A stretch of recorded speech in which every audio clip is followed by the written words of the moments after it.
Okay, so what does green mean to you?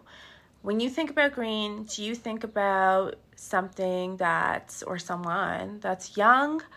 Because when someone's green, that means that they're young, they're not very experienced. Do you think about a green American dollar bill? Are you thinking about money when you think about green? When someone says this is a green perfume, are you thinking that it's expensive? Is it cheap? Do you think about grass, because grass is green, or plants? Do you think about Othello, where they say, beware the green-eyed monster, which doth mock the meat that it feeds on, where green there represents jealousy. The monster is jealousy.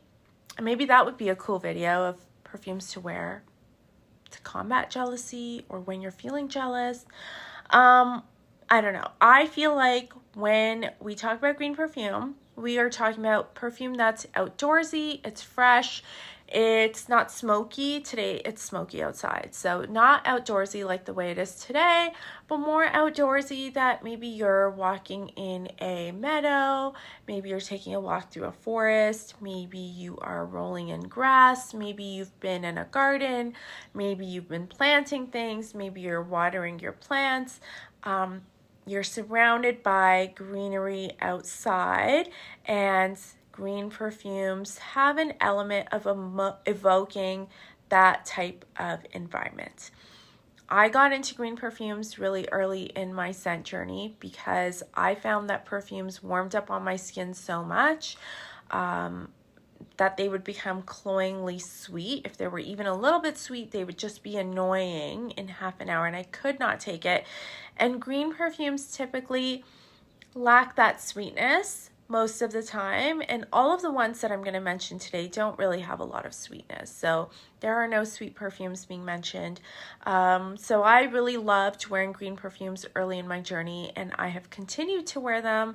I'm definitely more open to wearing ambery and gourmand perfumes now, but I always pull out the green perfumes in the summertime because I want something that feels cooling and refreshing, and all of these provide that for me.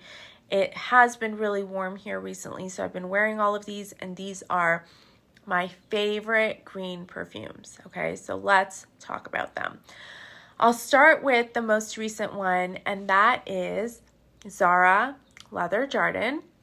I reviewed this not too long ago. I've had it in my collection for a few weeks now. This is definitely a galbanum leather perfume. It does smell very leathery, on my skin at least, and to people around me, they have commented that they could smell the leather in this perfume, but it's almost like the leather is made out of green elements, you know, like they've taken rubber leaves and made the leather out of that somehow. That's what this smells like.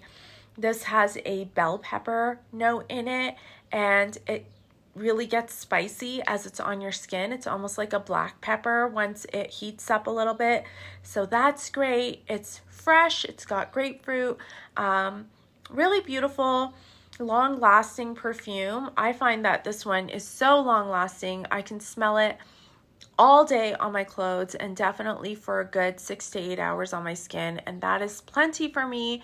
Love it. I think it's cool that Zara brought something out that is, you know, kind of evocative of vintage style green perfumes.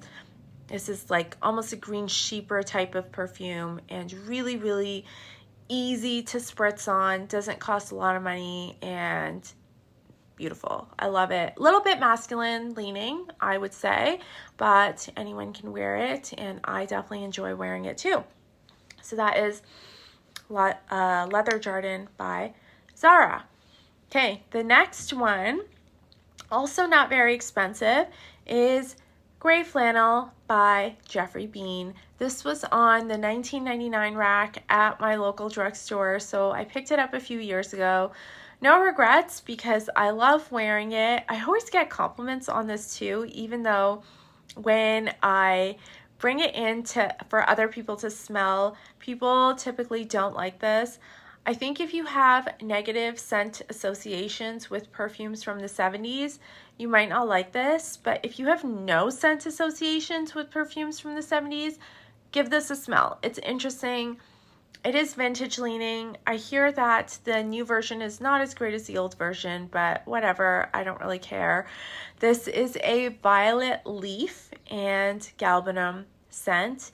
To me, it's pretty linear.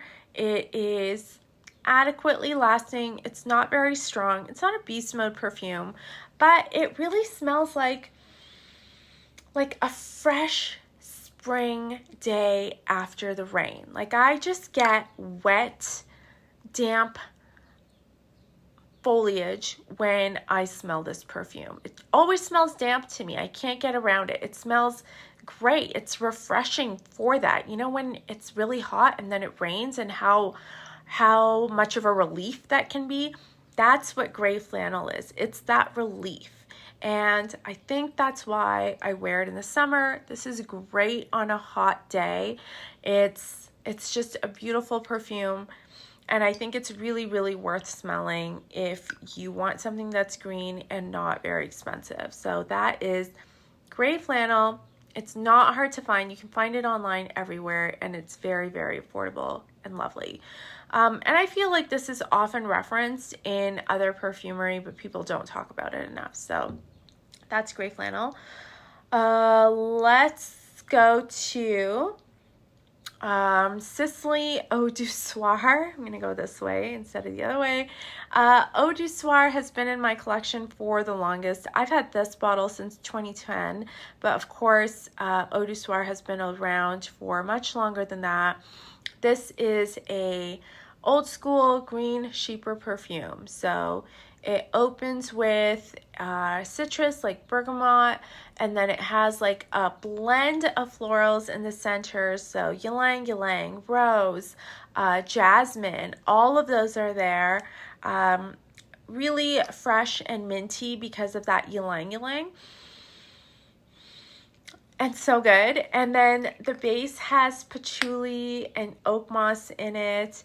And again, like just very green. This is more of like a flower garden type of perfume. So you don't have like fresh cut florals in front of you. You're actually wandering through a garden and enjoying your time there. And this is kind of what you're smelling. This is definitely a little bit feminine leaning, but more old school and really high quality because it's got more texture and more layers to it. It does change, you know, but really, really quite uplifting and lovely to wear. I've reviewed this one before too, and this is kind of a mainstay for me. I always just pull this out in the summer, and I love wearing it in the summer. I don't ever reach for it in the winter. I just feel like it's too punchy, like that patchouli in it is a little bit too herbal for me to wear in the winter, and I just like to be more cozy in the winter, so I don't reach for it then. But that is Eau du Soir by Sisley. This is the gorgeous lid on it. You know, and Sisley just makes very unique perfumes, and they stick to their own aesthetic, which I really admire.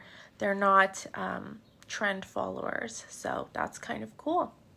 Okay, number 4 is Bel Respiro by Chanel. I feel like this is the Les Exclusifs that doesn't get talked about very much, and I don't know why that is. This is warmer than all the other perfumes. So this is not a refreshing green perfume. This is more of you're sitting in a meadow with some wildflowers and the sun is shining down on you. You can feel the warmth on your shoulders. You are just enjoying the outdoors alone while you're wearing Bel Respiro, and it's lovely for that. It's that classic refined Chanel take on a green perfume. Different than number 19, which is definitely a cold green perfume. This is more warmer, and if you're looking for something that's in the warm direction, I really recommend this one. This is just, I don't know, it just makes me think of perfection. Like, it makes me think of being put together. You're wearing crisp, white, maybe cream linen, and you are not going to spill coffee on it today because you're wearing Bel Respiro, and it's just pulling everything together. So when you want to evoke that element of being put together and you need something that's going to top it off, Bel Respiro is the way to go, I think. Just beautiful sun-warmed grassiness, I would say. Again, I think this one leans a little bit more feminine, but I know that everybody could pull this off. It's definitely warmer and it's dry down also. So if you're, again, looking for something that's a bit warmer, maybe in that transition time from, you know, springtime or fall, and you want green for that time of year, then this is a good one to try. Really, I love all the Les Exclusifs. They're so good. Okay, number 5. This is by my friend Jane Daly, and it's called Eau de Jane. Again, a vintage style green perfume. This is a little bit more feminine leaning. It definitely has rose and ylang in the heart of it, and galbanum also. And again, this is just a fresh, light, easy to wear perfume. This feels really kind of like happy-go-lucky. Like it's just a light-hearted take on a green perfume. Really, really beautiful, super easy to wear. This is not as punchy as some of the other ones. Like this one, I think because it's so old school, so classic in its sheeperness. Just made that word up. You know, you really have to be confident to wear this. Same with Zara Leather Jardin. I think you have to really love the leather and the green and the spiciness in this.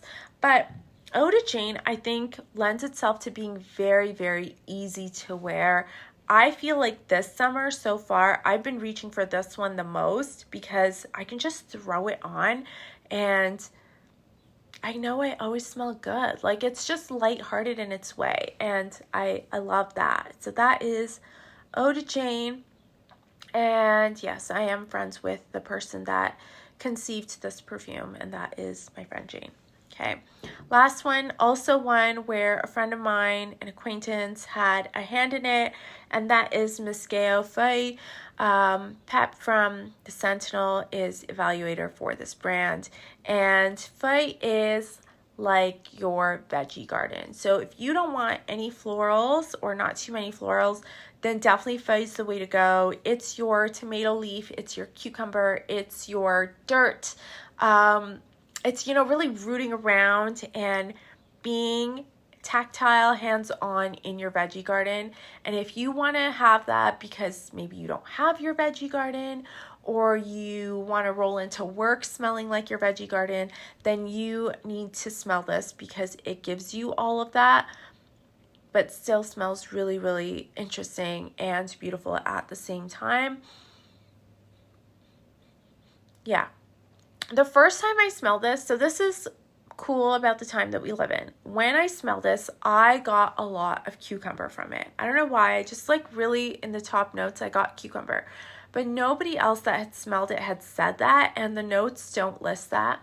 So I reached out to Marie from Miskeo on Instagram, and I asked her if and I wasn't like, is there cucumber? I just said, you know, I smell cucumber, but I haven't really seen anyone talk about that, but I definitely get cucumber. Every time I smell it, I get cucumber. And she said, yes, there are ingredients that when they're together, they can have that same chemical element that can evoke that scent of cucumber. So if you smell cucumber, you might be right in that. That might be like what you're smelling. So that's kind of cool with the time that we live in, that we can just ask, like, am I going crazy? Like, what is it that's giving me that note of cucumber? Because I definitely get that. When I first spray it, I get that cucumber note, but it's not listed. And yeah, great veggie garden scent. A lot of these have galbanum in common, I think, but not, I don't really smell a lot of that in Eau du Soir, but galbanum, you know, is grassy, it's green, it can be like a pea shoot almost. If you have that fresh pea element and you like have a memory of peas, like you'll get that from Feuille also. I know I really love that. I love the crispness of veggies, and green perfumes really evoke the crispness also. Like even leather Jardin, like I said, gives me that bell pepper. So if you like that fresh green bell pepper and the crispiness of it, a little bit of spiciness, you can get that too.